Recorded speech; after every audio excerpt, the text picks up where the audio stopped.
So hey, what's up guys, we are back with a new video. This is Shivam. This is Neha and you are watching Beat Blaster.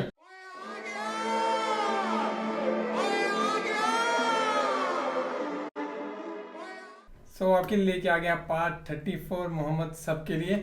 So part 33 हम सभी ने देखा था, उसमें quiz वगैरह की बात करी थी इन्होंने. So ये वाला पार्ट देखते हैं कि क्या कहते हैं इसमें और फिर करते हैं अपन बाकी बातें डिस्कस. ओरिजिनल वीडियो का लिंक डिस्क्रिप्शन में दिया है, जाके सारे के सारे चेकआउट कर लो. और बहुत कमाल की वीडियोस बना रहे हैं, बहुत ज़्यादा हमें गाइडेंस और बहुत ही ज़्यादा चीज़ें सीखने को मिल रही हैं मिफ्ताही जी से. पक्का देखो. So देखो जाके. और उमर सीरीज में हम साथ साथ में कंटिन्यू करेंगे. पहले वाली पार्ट जो ब्लॉग हो गया था हमारा, सो हमने बात करी कौन सा चैनल है वो, जो जिस कंपनी ने वो प्रोड्यूस करी है, जो ओनर है उसके, सो उनसे बात करी, उनको मैसेज किया, तो जाके वो मतलब एक पार्ट हो गया अनरिलीज. अब दूसरा फिर से ब्लॉग होएगा, फिर वो 2 दिन ब्लॉग रहेगा, फिर ऐसे बात हो पाएगी तो ज़रूर करेंगे. सो बाकी करते हैं प्ले, फिर करते हैं बाकी बातें. अस्सलाम वालेकुम दोस्तों, कैसे हो? उम्मीद है कि सब खैरियत से होंगे. अल्लाह आप लोगों को ऐसे ही खुश रखे. सरकार दो आलम सल्लल्लाहु अलैहि वसल्लम की पूरी जिंदगी पर बनने वाली वीडियो सीरीज जिसका नाम मोहम्मद सब के लिए है सल्लल्लाहु अलैहि वसल्लम, ये उसका 34वां हिस्सा यानी पार्ट 34 है. थोड़ा हम रिकैप कर लेते हैं कि हमने 33वें हिस्से में क्या सुना, यानी पार्ट 33 में क्या सुना. हमने सुना कि हम बहुत जल्द एक सीरत क्विज करने जा रहे हैं, यानी सवाल और जवाब का इनामी मुकाबला, जो 50 पार्ट्स यानी 50 हिस्से मुकम्मल कंप्लीट होने के बाद शुरू होगा. ये इनामी मुकाबला बहुत शानदार और जानदार करने का इरादा है, अज़्म है, जिसमें इनामात और प्राइजेस भी अच्छे लगी. माशाअल्लाह, अल्लाह उनको जज़ाए खैर अता फरमाए. अगर अल्लाह मदद करे तो कोई चीज़ नामुमकिन नहीं है. इंशाअल्लाह हम वहाँ तक भी पहुँच जाएंगे. इसलिए आज हम आपको एक व्हाट्सएप नंबर दे रहे हैं जो स्क्रीन पर मदद करना चाहते हैं, ताकि ये मुकाबला शानदार और या बंदी ऐसा मिल जाएगा जिसको अल्लाह तबारक व तआला ने माल के साथ दिल भी दिया है और ये जज्बा भी दिया है कि वो खैर के कामों में अपना ताल्लुक है हिजरत के वाक़िए की तरफ. लेकिन मदीना की तरफ हिजरत के वाक़िए की तरफ बढ़ने से पहले कुछ मदीना के मशहूर कबीलों के बारे में जान लेना, समझ लेना हमको जरूरी होगा. तो मदीने में 2 बड़े बड़े कबीले रहते थे. एक का नाम औस था और दूसरे का नाम खजरज था. और ये दोनों कबीले आपस में एक दूसरे के जबरदस्त दुश्मन थे, कट्टर दुश्मन थे. और इन दोनों की दुश्मनी मदीने में रहने वाले यहूदियों से थी, और यहूदियों से दुश्मनी इन दोनों की आपस की दुश्मनी से भी बड़ी थी. और ये तीनों आपस में जरूर एक दूसरे से लड़ते ही रहा करते थे. कभी ऐसा नहीं होता था कि इनकी जंग बंद हुई है. कभी औस खजरज के साथ लड़ते थे, कभी खजरज औस के साथ लड़ते थे, और कभी दोनों मिलकर यहूदियों के साथ लड़ा करते थे. यानी हमेशा औस और खजरज और यहूदी आपस में गुत्थम गुत्था हुआ ही करते थे. इनकी जंग, इनकी खून रेजी हमेशा चलती ही रहती थी. ये मदीना का नहीं, यसरब का हाल था. जंग ठंडी भी नहीं होने पाती थी कि फिर भड़क उठती थी. एक लड़ाई खत्म नहीं होती थी कि दूसरी की तैयारियां शुरू होने लगती थी. गर्ज के मदीने में किसी ना किसी अंदाज में जंग जरूर होती थी. यहूदी बड़े चालाक और अय्यार थे, वो तो आज भी है. उन्होंने महसूस किया कि औस और खजरज ये दोनों मिलकर हमसे लड़ते हैं, जिससे हमारा जबरदस्त जानी और माली नुकसान होता है, और मदीने में हमारी धाक भी खत्म होती जा रही है. चुनांचे उन्होंने साजिश करके ऐसा किया कि औस और खजरज आपस में ही लड़ते रहे और उनकी तवज्जो हमारी तरफ से हट जाए, और वो दोनों एक साथ मिलकर हमसे जंग न करने पाए. और ऐसा ही हुआ. इन दोनों की आपस की जंगों का, लड़ाइयों का नतीजा यहूदियों के मर्जी के मुताबिक हुआ.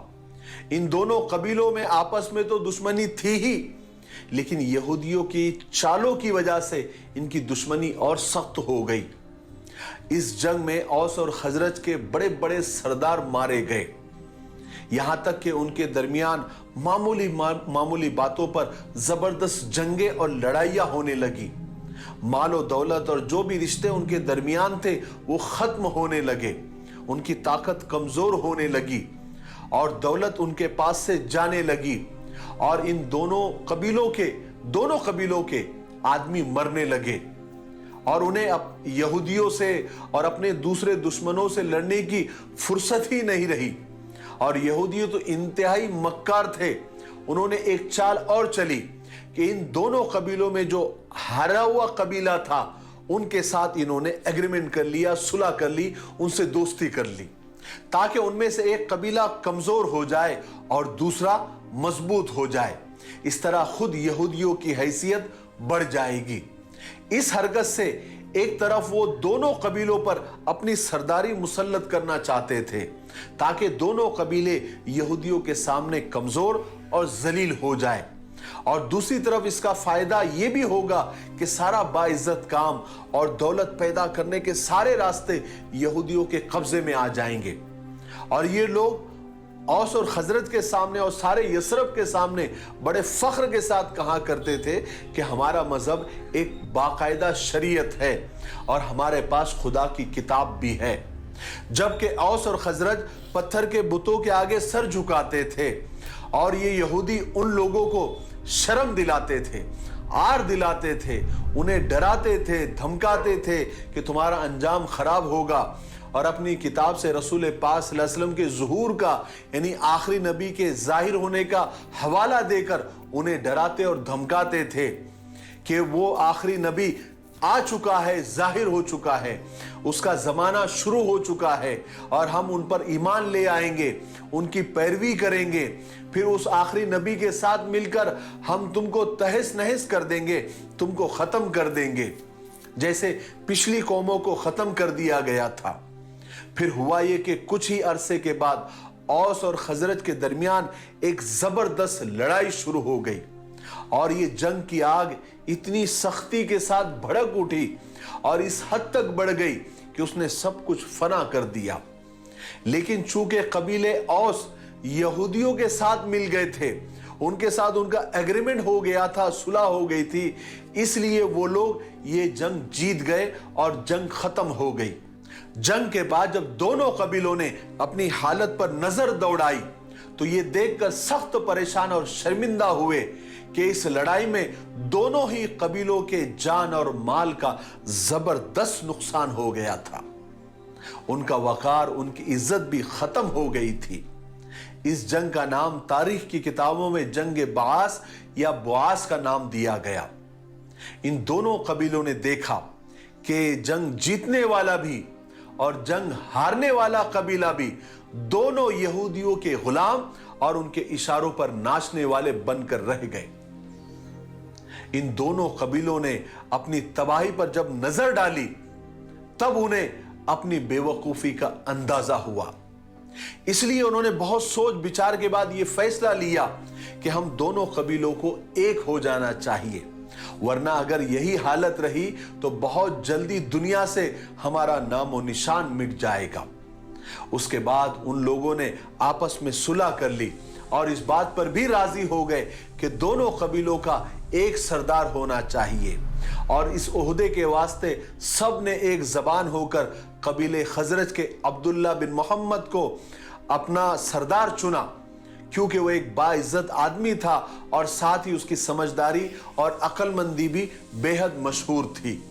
नबूवत के 11वें साल जंग बास के बाद जो हज का मौसम आया तो कबीले खजरत के 6 लोग हज के इरादे से चले। वो लोग मक्का आ रहे थे तो उकबा नाम के एक मकाम पर वो ठहरे। ये मिना में या मिना के आसपास एक जगह का नाम है।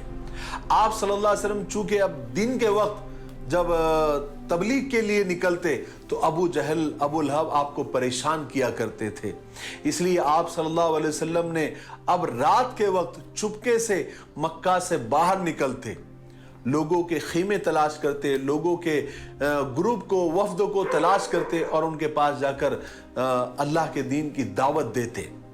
उसी तरह आप सल्लल्लाहु अलैहि वसल्लम एक रात को जब निकले तो देखा कि कुछ लोग अंधेरे में बैठे हुए हैं। आप लोग उनके करीब गए, उनसे पूछा कि आप लोग कौन हैं? तो उन्होंने कहा कि हम कबीले खजरज के आदमी हैं। आप सल्लल्लाहु अलैहि वसल्लम ने पूछा कि क्या मैं थोड़ी देर आप लोगों के पास बैठ सकता हूं, कुछ बातें आप लोगों से करना चाहता हूं। उन्होंने कहा कि जरूर, आप बैठिए। आप सल्लल्लाहु अलैहि वसल्लम उनके साथ बैठे, उन्हें खुदा की तरफ बुलाया, उनके सामने इस्लाम को पेश किया, कुरान पाक की कुछ आयतें तिलावत की और उनसे कहा कि मैं खुदा का पैगंबर हूं, खुदा का रसूल हूं। वो 6 लोग आप सल्लल्लाहु अलैहि वसल्लम से मिलकर कुरान पाक की तिलावत सुनकर, अल्लाह का पैगाम सुनकर बहुत हैरान रह गए, बहुत मुतासिर हुए, बहुत इंप्रेस हुए और एक दूसरे से कहने लगे कि खुदा की कसम, ये वही नबी है जिनसे यहूदी हमें डराया करते थे, हमें धमकाया करते थे।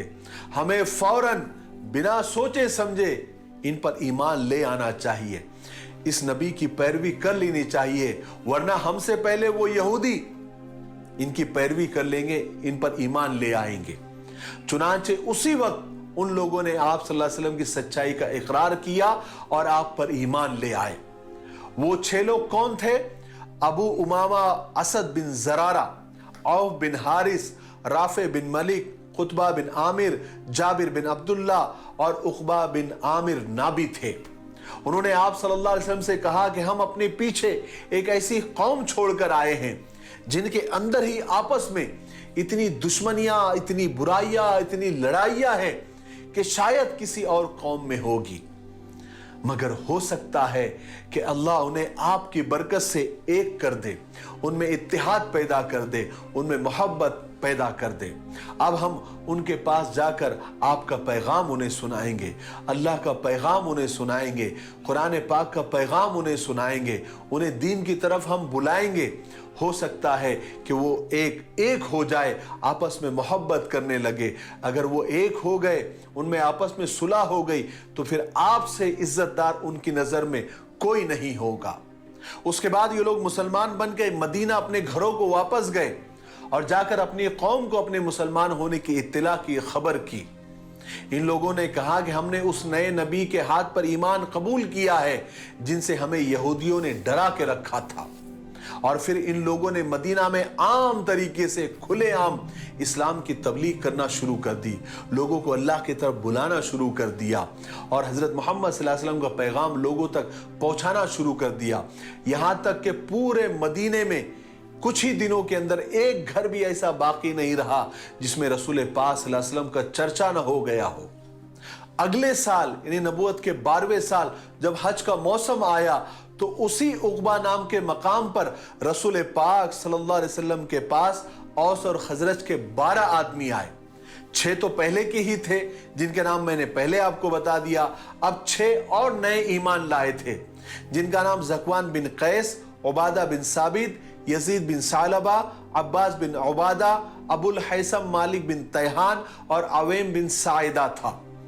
आप सल्लल्लाहु अलैहि वसल्लम ने उनसे अहद लिया, उन्होंने भी आप सल्लल्लाहु अलैहि वसल्लम के हाथ पर बैत की और वादा किया कि उनमें से कोई भी खुदा के साथ किसी को शरीक नहीं बनाएगा, चोरी नहीं करेगा, औलाद को कत्ल नहीं करेगा, किसी पर बहुतान नहीं बांधेगा, किसी पर इल्जाम नहीं लगाएगा। जो भी इस अहद को, इस बैत की पाबंदी करेगा उसके लिए जन्नत के दरवाजे खुले हैं।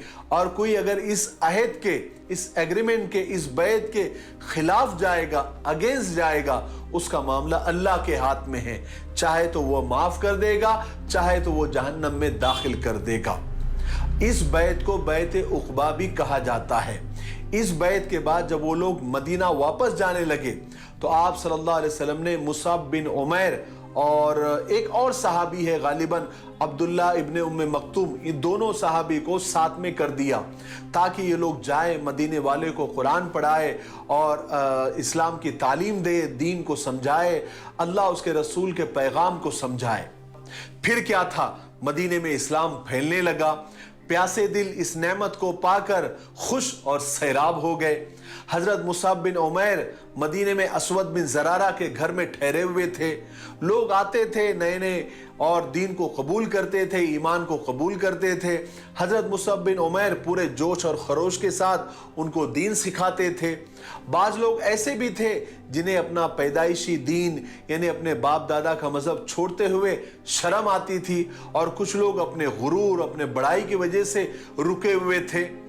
مگر پھر بھی ویسے لوگ بھی جب حضرت مصعب بن عمیر کی تعلیمات کو سنتے, اسلام کی تعلیمات کو سنتے, خدا کے پیغام کو سنتے یا ان کے کانوں تک پہنچ جاتی, اور جب ان کو پتہ چلتا کہ وہ کن باتوں سے روکتے ہیں اور کن باتوں کا حکم دے رہے ہیں, اور پھر ادھر قرآن پاک کی آواز ان کے کانوں میں پہنچتی, تو وہ بھی اسلام قبول کر لیتے. حضرت مصعب بن عمیر مدینے میں ٹھہرے رہے, مدینے والوں کو اسلام کی تعلیم دیتے رہے, نماز پڑھاتے رہے, نماز سکھاتے رہے, قرآن پاک پڑھتے رہے, پڑھاتے رہے, سکھاتے رہے, یہاں تک کہ پورے مدینے میں اسلام کی روشنی پھیل گئی اور پورے شہر میں چند لوگوں کے علاوہ کوئی مشرک نہیں رہا. پھر خداوند کریم نے مدینے والوں پر برکتیں نازل فرمائی, کیونکہ مدینے والوں نے ایک سال میں وہ کر دکھایا, وہ دعوت قبول کی جو مکہ والوں نے برسوں میں قبول نہیں کیا. انہوں نے رسول پاک صلی اللہ علیہ وسلم کے نام کو بلند کیا, آپ صلی اللہ علیہ وسلم کے ذکر سے, نام سے خوش ہوتے تھے, جبکہ قریش کے لوگ آپ کے نام کو مٹانے کی کوشش میں لگے رہتے تھے. اسی وجہ سے مکہ کے مسلمان مدینے والوں کے مسلمانوں سے اور مدینے والوں سے بے حد محبت کرتے تھے, ان کو بے حد محبت ہو گئی تھی. اور یہی لوگ جو مدینہ والے, جو ایمان جنہوں نے قبول کر لیا تھا, یہی انصار کہلائے, انصاری کہلائے, یعنی اللہ کے رسول کی مدد کرنے والے, اسلام کی مدد کرنے والے کہلائے. آج کے لیے اتنا کافی ہے, اس لیے اب ہم یہیں پر اس میں بتایا انہوں نے کس طرح سے دھیرے دھیرے لوگ جو ہے مدینہ میں جو ہے لوگ جو ہے ایمان جو ہے لا رہے ہیں, کیسے کیسے اپنے دین کو ایکسپٹ کر رہے ہیں. ہمیں یاد نہیں آ رہا کہ کیا تھے, کون سے, وہ نام بہت مطلب ٹف ٹائپ کے ہوتے ہیں, 6 لوگ تھے, تو وہ بیٹھے ہوئے تھے. پھر وہاں پہ رات کے ٹائم پہ ہے نا, وہ وہاں پہ گئے تو انہوں نے مطلب 6 نے قبول کیا اسلام کی آواز سن کے لوگ. ہاں, اس کے بعد پھر 6 اور لے کے آئے, تو ایسے سے دھیرے دھیرے مدینہ میں کھلے عام ہونے لگ پڑا. تو یہودیوں نے تو مطلب چال چلی تھی اپنی ان کے ساتھ کہ ہم 2 قبیلے بنا لیتے ہیں اپنے, اسٹرانگ ہو جائیں گے نا, ایسے کر کے. تو یہ تھا پارٹ 34. مزہ آ رہا ہے, آگے اور زیادہ انٹرسٹنگ سیریز ہے. ابھی آئی تھنک 40 پارٹ اور بچے ہیں, 75 ہے ٹوٹل جہاں تک پتہ لگا ہے, سنا ہے, میں نے دیکھے نہیں ہے سرچ کر کے. تو جو بھی ہوتا جائے گا دھیرے دھیرے ہم دیکھتے جائیں گے آپ سبھی کے ساتھ, آپ سبھی پیار کر کے رکھنا. سو اس کے بعد ہم عمر سیریز بھی ساتھ ساتھ میں ہی کنٹینیو رکھیں گے. بیچ بیچ میں بہت سے لوگ منع کر رہے ہیں کہ عمر سیریز پہ ریئیکشن نہ کرو, وہ ریزن سمجھ نہیں آ رہا کہ کیوں. سو دیکھتے ہیں کہ کیا بنتا ہے.